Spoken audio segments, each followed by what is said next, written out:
और चलिए अब यूक्रेन के बाद रुख करते हैं गाजा का। एक तरफ ट्रंप ने रूस और यूक्रेन की लड़ाई को खत्म करने के लिए पूरा जोर लगा रखा है, तो दूसरी ओर गाजा में कोहराम मचा है। दरअसल ट्रंप के आने के बाद हमास और इजराइल में सीजफायर हुआ था, मगर अब इजराइल ने 19 जनवरी को शुरू हुए सीजफायर को खत्म कर दिया है। उसकी सेना और टैंक गाजा में तबाही मचा रहे हैं। इजराइल डिफेंस फोर्सेस लगातार हवाई हमले कर रही है और एक बार फिर से टैंकों ने जमीनी हमले शुरू कर दिए हैं।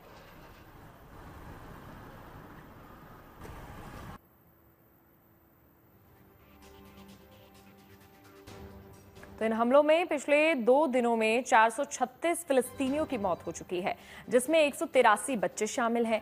मरने वालों में ज्यादातर महिलाएं और बच्चे ही हैं। आईडीएफ के ताजा मामलों में आज यानी कि गुरुवार को 71 लोगों की मौत हो गई और इसके साथ ही इजरायली सेना ने कहा है कि वो अब फिलिस्तीनियों को साउथ से नॉर्थ गाजा में घुसने की इजाजत नहीं देगी। इसके साथ ही मेन नेशनल हाईवे के इस्तेमाल नहीं करने की चेतावनी भी दी गई है। आधी रात को किए गए इजराइल के हमलों में कई घरों को निशाना बनाया गया।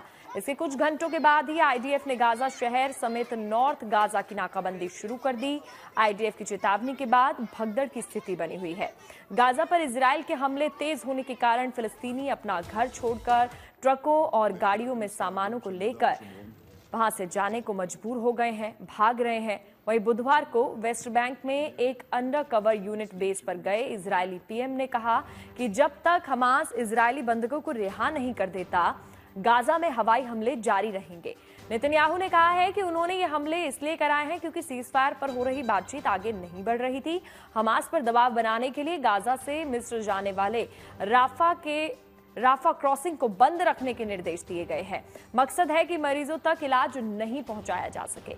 इससे पहले इजरायल ने गाजा में राहत सामग्री, तेल और दूसरी चीजें लेकर जाने वाली गाड़ियों का रास्ता भी रोक दिया था। इजरायल और हमास युद्ध विराम समझौते का पहला चरण 1 मार्च को खत्म हो गया था और पहले चरण में हमास ने 33 बंधक छोड़े। इजरायल ने 2000 से ज्यादा फिलिस्तीनी कैदियों को रिहा किया है, पर इसके बाद से इजरायल की ओर से गाजा पर हमले लगातार जारी हैं। आईडीएफ का कहना है कि यह हमला हमास के आतंकियों के लिए किया गया है और इस बीच इजरायल ने गाजा में हमास के प्रधानमंत्री को मार भी गिराया है। वहीं हमास ने इजरायल के इन हमलों को सीजफायर का उल्लंघन बताते हुए कहा है कि इजरायल ने बिना किसी उकसावे के ये हमले किए हैं।